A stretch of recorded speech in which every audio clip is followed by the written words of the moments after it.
Buenas tardes, compañeros y maestra. Mi nombre es Bianca González. El tema que yo escogí para exponer son los componentes del proceso de investigación.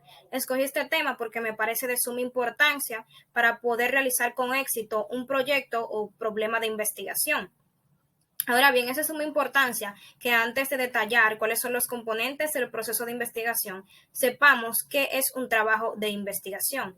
Como hemos aprendido en el transcurso de la asignatura, este es un proceso que mediante la aplicación del método científico va a estar encaminado a conseguir información que sea medible para así concebir, comprobar, corregir o ampliar el conocimiento de un tema o problema de investigación. Ahora bien, ¿cuáles son estos componentes del proceso de investigación? Esto va a constar de 12 componentes, los cuales van a ser el planteamiento del problema, la formulación de objetivos, los conceptos, hipótesis, teorías, variables, la población o muestra, el tipo de estudio, la recolección de información, el plan de tabulación y análisis, la ejecución y por último el informe final. De cada una de ellas vamos a estar diciendo sus características y su utilidad. Primero tenemos el planteamiento del problema. Entre sus características principales vamos a tener que esta parte de la identificación de hechos o fenómenos que se desea conocer, determinando, descubriendo y delimitando el problema que se va a estudiar. O sea, vamos a poner prácticamente aquí, diciéndolo en palabras llanas, nuestro tema de investigación, de una manera que sea comprendible para todo el público. Y su utilidad, esta va a permitir el descubrimiento de los hechos y el descubrimiento del mismo problema en sí.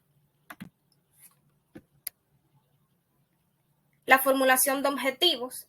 Entre las características de estos, que son bastantes, resumí algunas. Estas son que deben de tener claridad y precisión, van a ser mensurables y observables. También es importante que sigan un orden lógico o un orden metodológico y van a estar expresados en verbos en infinitivo.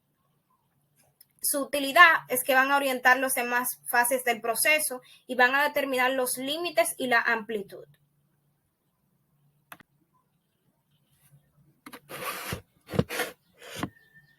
Los conceptos.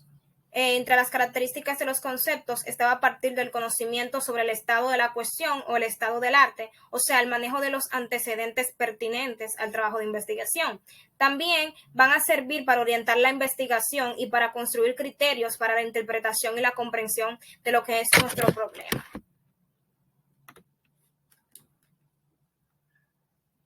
Tenemos la hipótesis. Entre sus principales características, esta debe de ser de una situación real.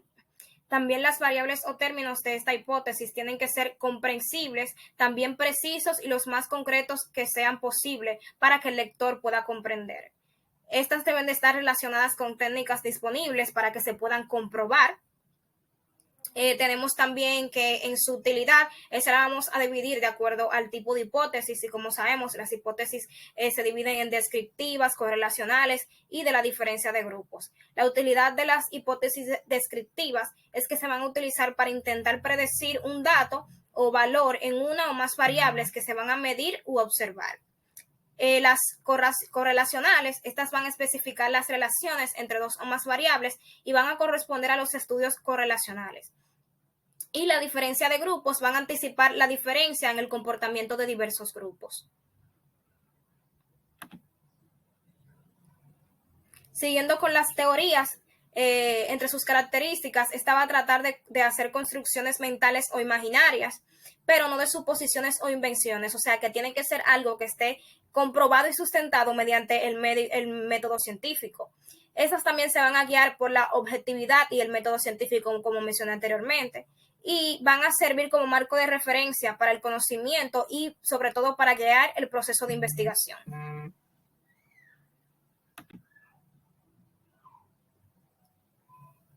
Las variables, entre sus características tenemos que van a estar constituidas esencialmente en el título, el problema, el objetivo y las respectivas hipótesis de la investigación, o sea que todo debe de concordar. Estas van a ser susceptibles de descomposición empírica y nos van a servir para permitir rechazar o aprobar una hipótesis.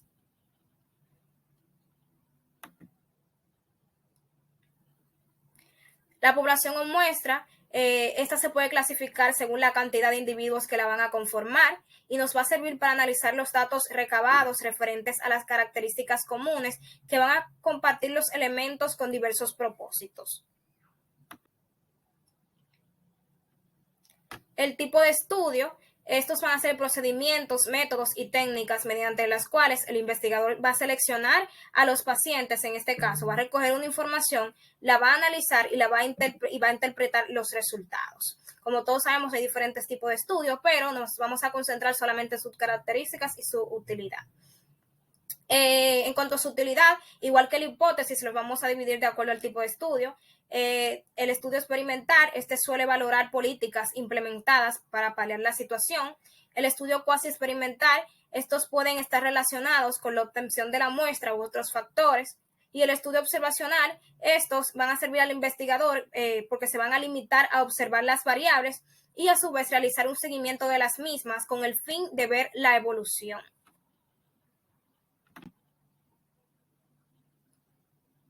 La recolección de información, entre sus características, estos van a poseer diferentes técnicas, tales como entrevistas, encuestas, observación, cuestionarios, y el investigador va a elegir las técnicas más factibles para él.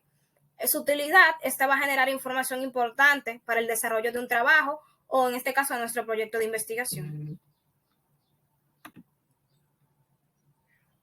El plan de tabulación y análisis, tiene como características que es una fase posterior a la recolección de datos, o sea que primero tenemos que hacer la recolección de datos para poder ver estos datos en un plan de tabulación o analizarlos.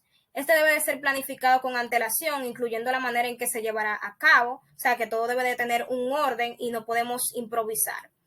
Y nos va a servir para dar respuesta al problema, a los objetivos y las hipótesis del estudio. La ejecución, va a depender en gran medida de la calidad de la planificación realizada, pues esta va a permitir utilizar los métodos e instrumentos más adecuados para cada caso y nos va a servir para la elaboración del informe por los investigadores. Por último, vamos a tener el informe final. Entre sus características tenemos que debe de estar basado en hechos reales. La información debe ser presentada de una manera clara, comprensible, libre de errores y duplicaciones. Y nos va a servir para comunicar los resultados de la investigación, a partir de los cuales van a poder ser introducidos en la práctica social. Estos han sido todos los componentes de nuestro trabajo de investigación. Espero que esta exposición haya sido de provecho para todos ustedes. Muchas gracias por su atención. Hemos llegado al final de esta asignatura y para mí ha sido un placer estar en ella con esta maestra y con ustedes, compañeros. Gracias.